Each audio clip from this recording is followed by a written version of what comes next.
गाईस आपण बऱ्याचदा काय होतं, आपण टेन्स पण पाठ करतो किंवा आपल्याला टेन्सची सगळी सेंटेन्स सुद्धा येतात. आपण बरीच डेली यूजचे सेंटेन्स सुद्धा पाठ करतो. आपल्याला सगळं काही येत असतं, पण तरीही इंग्लिश बोलताना आपल्याला बऱ्याच ठिकाणी आपण अडखळतो. कारण आपल्याला त्या शब्दासाठी, पर्टिक्युलर मराठीतल्या एखाद्या शब्दासाठी इंग्लिशमध्ये काय म्हणतात ते माहीत नसतं. गाईज यासाठी आपल्याला काही ॲडव्हान्स स्ट्रक्चर माहीत असणं गरजेचं असतं. तशाच प्रकारचे ॲडव्हान्स स्ट्रक्चर आज आपण आपल्या व्हिडिओमध्ये बघणार आहोत. व्हिडिओ शेवट जरूर बघा. आपलं पहिलं ॲडव्हान्स स्ट्रक्चर आहे there is a nothing but. There is a nothing but. आता guys there is a nothing but म्हणजे काय? बऱ्याचदा आपण अशी सेंटेन्स बोलतो की इथं पुस्तकच पुस्तकं आहेत, इथं पाणीच पाणी आहे, इथे अंधारच अंधार आहे. अशा सेंटेन्समध्ये पाणीच पाणी किंवा अंधारच अंधार किंवा पुस्तकच पुस्तकं यासाठी काय यूज करायचं माहीत नाही. तर अशा ठिकाणी तुम्हाला देअर इज नथिंग बटचा यूज करायचा आहे. आता तुम्हाला याचा मराठीत अर्थ समजलेला असेल. आता सेंटेन्स बघा. इथे पुस्तकच पुस्तकं आहेत. सिंपल आहे. एकदा दोनदा तुम्ही बघितलं किंवा जरी पाठ केलं तरी तुम्हाला हे चांगल्या प्रकारे सेंटेन्स बोलता येणार आहेत. There is nothing but books here. There is nothing but books here. आता इथे आपण बुक्स का घेतलं? कारण खूप सारे पुस्तकं आहेत म्हणून इथे बुक्स घेतलेलं आहे. किंवा इथे अंधारच अंधार आहे. There is nothing but darkness here. There is nothing but darkness here. इथे पाणीच पाणी आहे. There is nothing but water here. There is nothing but water here. बघितलं किती इजी आहे, पण आपण ॲक्च्युली ज्यावेळेस बोलतो त्यावेळेस आपल्याला आठवतच नाही. क्लिअर? आता नेक्स्ट बघा. Dyeing to. डाईंग टू म्हणजे काय? एखादी गोष्ट करण्यासाठी खूप आतुर असणे किंवा एखादी गोष्ट करण्यासाठी मरमर करणे किंवा मरत असणे. म्हणजे ॲक्च्युली मरणे असं नाही आहे, मरमर करणे म्हणजे आपल्याला खूप त्याचं आपण ती गोष्ट करायचीच आहे असं मनात आणतो आणि खूप आतुर होतो. तशा प्रकारचं सेंटेन्स आहे. आपण मराठीमध्ये बऱ्याचदा म्हणतो की ती मला भेटायला मरत आहे किंवा तो हे खाण्यासाठी मरत आहे. अशा प्रकारची सेंटेन्स. आता बघा ही सेंटेन्स कशी बनवायची. आता एवढं लक्षात ठेवा, जेव्हा डाईंग टू घेता त्यावेळेस तुम्हाला वर्बचं फर्स्ट फॉर्म लिहायचं आहे. क्लिअर झालं? आता बघा इथे ती मला भेटायला मरत आहे. She is dying to meet me. She is dying to meet me म्हणजे ती मला भेटायला काय मरमर करत आहे किंवा मरत आहे किंवा खूप आतुर आहे. अशा सगळ्या प्रकारे याचा यूज करा तुम्ही. तो खाण्यासाठी मरत होता. He was dying to eat. He was dying to eat. आता इथे बघा, तुम्ही इथे जे हेल्पिंग वर्ब आहे, हेल्पिंग वर्ब तुम्ही अकॉर्डिंग टू टेन्स चेंज करू शकता. म्हणजे सेंटेन्स प्रेझेंट टेन्सचा असेल तर तुम्ही ॲम इज आरचा यूज करा. सेंटेन्स पास्ट टेन्सचा असेल तर वॉज वरचा यूज करा आणि फ्युचरचा असेल तर तुम्ही विलचा यूज करा. क्लिअर झालं? आय होप तुम्हाला आता ही दोन्ही प्रकारची सेंटेन्स तुम्ही खूप चांगल्या प्रकारे बोलू शकणार आहात. नेक्स्ट आहे until I die. Until I die म्हणजे मरेपर्यंत. तुम्ही डेली यूजमध्ये अशी सेंटेन्स बऱ्याचदा ऐकली असतील की मी मरेपर्यंत तुझ्यासोबत असेल किंवा मी मरेपर्यंत हे लक्षात ठेवेन किंवा मरेपर्यंत तुला लक्षात ठेवेन. अशा प्रकारची सेंटेन्स. पण अशी सेंटेन्स आपण बोलू शकत नाही. तर आता बघा ही सेंटेन्स तुम्ही इझिली बोलू शकणार आहात. हे कशी बनवायची बघा. आता मी मरेपर्यंत तुझ्या सोबत असेल. त्याला सिंपल बोला. I will with you until I die. I will with you until I die. Clear? मरेपर्यंत मी तुला लक्षात ठेवेन. I will remember you until I die. I will remember you until I die. Next, तू मरेपर्यंत हे लक्षात ठेव. You remember this until you die. You remember this until you die. अशा प्रकारे तुम्हाला until I die घेऊन तुम्हाला अशी सेंटेन्स बनवायची आहे जे की तुम्ही डेली यूजमध्ये नेहमी बोलता. क्लिअर? नेक्स्ट आहे आपलं in a week or so. In a week or so. आता याचा मराठीत मिनिंग काय होतं बघा. आठवड्याभरात. आठवड्याभरात म्हणजे काय? एखादा आठवडा किंवा त्यापेक्षा जास्त दिवस अशा अर्थाने ही सेंटेन्स बोलली जातात.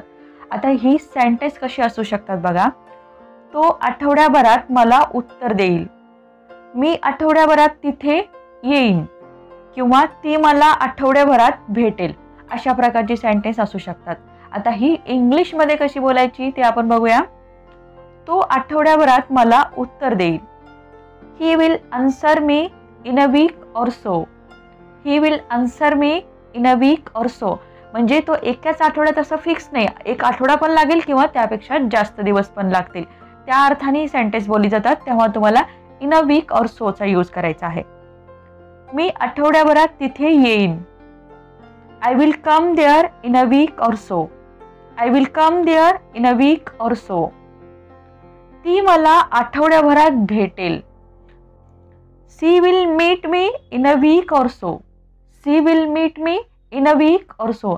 आता तुमच्या लक्षात आलं असेल की in a week or so हे कशा अर्थाने आपण मराठीमध्ये सेंटेन्स बोलतो आणि त्याला इंग्लिशमध्ये in a week or so घ्यायचं आणि कशा अर्थाने सेंटेन्स बोलायची. क्लिअर झालं. नेक्स्ट आहे बघा की इट्स नॉट दॅट म्हणजे काय, असं नाही की.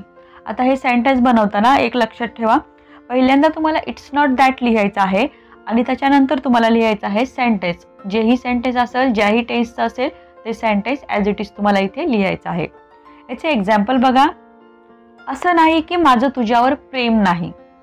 बऱ्याचदा आपण अशी सेंटेन्स बोलतो, याला इंग्लिशमध्ये बोला. It's not that I don't love you. It's not that I don't love you. बघितलं किती इझी आहे. असं नाही की मला अभ्यास करायचा नाही. It's not that I don't want to study. It's not that I don't want to study. It's not that I don't want to study. Guys अशाच प्रकारचे एक सेंटेन्स बनवून तुम्ही मला कॉमेंट बॉक्समध्ये सांगायचं आहे. तुम्ही जे प्रकारचं तुम्हाला सेंटेन्स सुचत असेल त्या प्रकारचं. Next, what's the Hari. What's the Hari. आता बघा याला इंग्लिशमध्ये व्हॉट्स द हरी आहे, पण तुम्ही मराठीमध्ये कसं म्हणता मला नेमकं लक्षात येत नाही, पण तरीही मी तुम्हाला 2-3 प्रकारे सांगते. काय घाई आहे किंवा एवढी काय घाई आहे किंवा घाई कशाला, अशा अनेक प्रकारे आपण याचा यूज करू शकतो. आता आपण सेंटेन्स बघूया. घाई काय आहे, त्याला येऊ दे. किंवा घाई कशाला करतोयस, त्याला येऊ दे.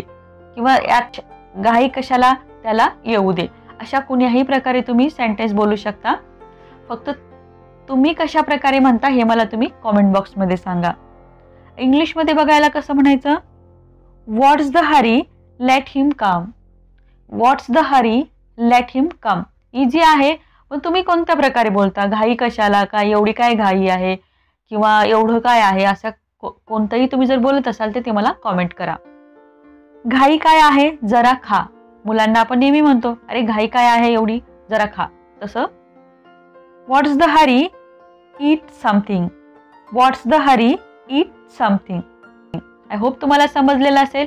जर तुम्ही याला कोणत्या वेगळ्या वर्ड्समध्ये बोलत असाल तर ते मराठीतला वर्ड मला कॉमेंट बॉक्स करून सांगा. Time flies. टाइम फ्लाईज म्हणजे वेळेचं भान न राहणं किंवा वेळ कशी निघून गेली हे न कळणं किंवा वेळ गेलेला पत्ता न लागणं. अशा अनेक प्रकारे तुम्ही याला यूज करू शकता. आता याचे एक्झाम्पल्स बघा. TV बघताना वेळेचं भान राहत नाही. आपण बऱ्याचदा अशी सेंटेन्स बोलतो. आता इंग्लिशमध्ये बघा. Time flies while watching TV. Time flies while watching TV. तुला बोलत असताना वेळ कधी निघून जाते कळतच नाही. किंवा तुला बोलत असताना वेळेचा पत्ताच नसतो किंवा तुला बोलत असताना वेळेचा पत्ताच लागत नाही. अशा प्रकारे time flies while talking to you. Time flies while talking to you. A limit of. A limit of म्हणजे एखाद्या गोष्टीची सीमा असणे किंवा एखाद्या गोष्टीची हद्द असणे. या अर्थाने तुम्हाला याचा यूज करायचा आहे.